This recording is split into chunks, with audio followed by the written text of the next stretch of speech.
Hello बच्चों। आज हम एक पोएम पढ़ने वाले हैं, रिपोर्ट टू वर्ड्सवर्थ।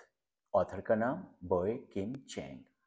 वर्ड्सवर्थ जो थे वो एक काफ़ी सेलिब्रेटेड रोमांटिक पोएट थे। उनके पोएट्री में जो है नेचर के प्रति जो है एक खास जो है लगाव देखने को मिलता है। और ये आप ये कह सकते हैं कि वर्ड्सवर्थ की पोएट्री जो है उसमें नेचर को जो है ऑलमोस्ट एक डिटी का दर्जा दिया जाता है, राइट। तो इसलिए जो है ये पोएम जो है वो भी जो है कहीं ना कहीं नेचर की थीम को जरूर एक्सप्लोर करेगी। चलिए इस पोएम को पढ़ते हैं हम लोग और फिर उसके बाद इसको डिस्कस करेंगे हम। You should be here, nature has need of you. Point क्या कहता है कि आपको यहाँ पर होना चाहिए, नेचर को आपकी जरूरत है। किसको यहाँ पर होना चाहिए? वर्ड्सवर्थ को। क्यों होना चाहिए? क्योंकि वर्ड्सवर्थ नेचर के बहुत बड़े प्रेमी थे, है ना। इसलिए पोइट कहता है कि आपको यहाँ पर होना चाहिए। Nature has need of you, nature को आपकी जरूरत है। She has been laid waste, smothered by the smog. उसको जो है बर्बाद कर दिया गया है। लेड वेस्ट मतलब बिल्कुल तहस नहस कर देना। उसे जो है बिल्कुल तहस नहस कर दिया गया है। स्मॉग में जो है उसका दम घोंट दिया गया है। स्मॉग समझते हैं ना? फॉग और स्मोक दोनों को मिलके क्या बनता है? स्मॉग। अभी दिल्ली वगैरह में भी अब ये बहुत सारे शहर हैं हमारे यहाँ जहाँ पर कि काफ़ी ज़्यादा ये प्रॉब्लम देखने को मिलती है, खास करके विंटर में। और ये कहता है smothered by the smog, the flowers are mute and the birds are few. Smog में जो है बिल्कुल दम घोंट दिया गया है नेचर का। फ्लावर्स जो हैं वो बिल्कुल गूंगे हो गए हैं, म्यूट हो गए हैं। The birds are few in a sky slowing like a dying clock. और पक्षी जो हैं वो बहुत कम ही बचे हैं उस आसमान में, जो कि एक मरते हुए घड़ी की तरह जो है स्लो होता जा रहा है। तो ये एक बहुत ही पावरफुल सिमिली है, राइट। अ डाइंग क्लॉक, घड़ी की बैटरी जब खत्म हो जाती है तो उसकी सुई गति बहुत कम हो जाती है ना, तब ना आपका वॉच क्लॉक जो है वो स्लो हो जाता है, कहते हैं ना। तो पॉइंट यही कहता है कि डाइंग क्लॉक की तरह ही जो है ये आसमान जो है वो स्लो होता जा रहा है और उसमें कुछ ही पक्षी बचे हैं। All hopes of Proteus rising from the sea have sunk.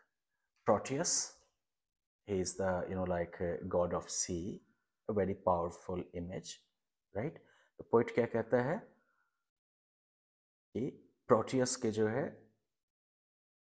Sorry, या one moment, let me get back that line. Proteus के जो है समुद्र से उठने की सभी उम्मीदें जो हैं वो डूब गई हैं। Okay,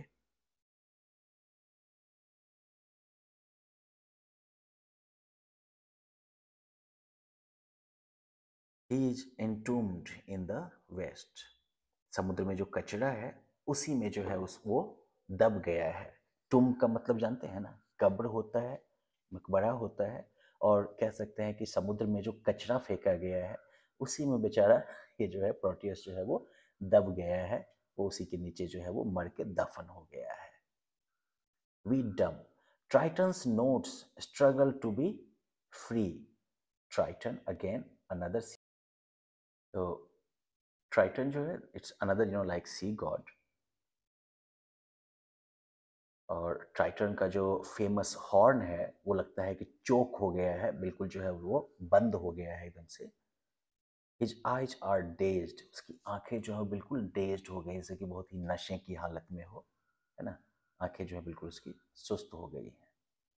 and Neptune lies helpless as beached as a whale. Neptune another sea god, okay. Neptune जो है वो बिल्कुल हेल्पलेसली जो है पड़ा हुआ है, जैसे कि as beached as a whale. Basically beached whale का मतलब क्या होता है? तो वेल काफ़ी बड़े होते हैं ना, तो उनको गहरे पानी में रहने की ज़रूरत पड़ती है। लेकिन कभी कभी जो है समुद्र की लहरों के साथ जो है वो किनारे पर जब आ जाते हैं तो फिर वो दोबारा जो है समुद्र में जाना उनके लिए जो है इम्पॉसिबल हो जाता है और वहीं पर वो तड़प तड़प के मर जाते हैं। तो ऐसे ही जो है पोइट ऐसे ही बीच्ड वेल के इमेज के साथ किसको कंपेयर कर रहा है? नेपच्यून को। Remember like all these three references are to like these Roman mythological gods, है ना, जो कि सी के साथ एसोसिएटेड हैं, जो कि सी के पावर के साथ एसोसिएटेड हैं। और पोइट ये बताना चाहता है कि जहाँ एक तरफ आसमान जो है वो स्लो हो गया है ना, वैसे ही जो है समुद्र का पावर भी जो है वो खत्म होता जा रहा है। इसके लाइफ को भी जो है हमने कचरा डाल डाल के, वेस्ट डंप कर करके बिल्कुल तहस नहस कर दिया है। While insatiate man moves in for kill, Neptune जो है वो बिल्कुल बीस्ट वेल की तरह जो है पड़ा हुआ है, और जबकि असंतुष्ट मानव जो है वो उसको मारने के लिए जो है बढ़ रहा है। इनसेसिएट का मतलब क्या हुआ? जिससे कि संतोष ना हो, है ना। तो इंसान जो है वो लालची है, इंसान को जो है संतोष नहीं होता है। तो नेपच्यून जो है बेचारा वो बीस्ट वेल की तरह लेटा हुआ है, जहां पर कि इनसेसिएट मैन जो है उसको मारने के लिए बढ़ रहा है। Poetry and piety have begun to fail. Piety मतलब वही धार्मिक भावना वगैरह जो होती है वो। तो कविता, पोइट्री और पाइटी यानी कि पवित्र बातें, ये सब जो है अब फेल होने लगे हैं। As nature's mighty heart is lying still, जबकि नेचर का जो ये पावरफुल हृदय जो है वो बिल्कुल शांत हो गया है, यानी कि अब धड़कना बंद कर रहा है। O see the wound widening in the sky, ओ देखो आकाश में जो वो गहरा होता जो है जख्म है, वुंड है। God is labouring to utter his last cry, भगवान भी जो है वो अपने आखिरी चित्कार के लिए जो है मेहनत कर रहे हैं। So here it's very like powerful poem, जो कि हमें अपने इकोलॉजी के बारे में जो है अवेयर करता है, नेचर को प्रिजर्व करने के बारे में जो है हमें अवेयर करता है।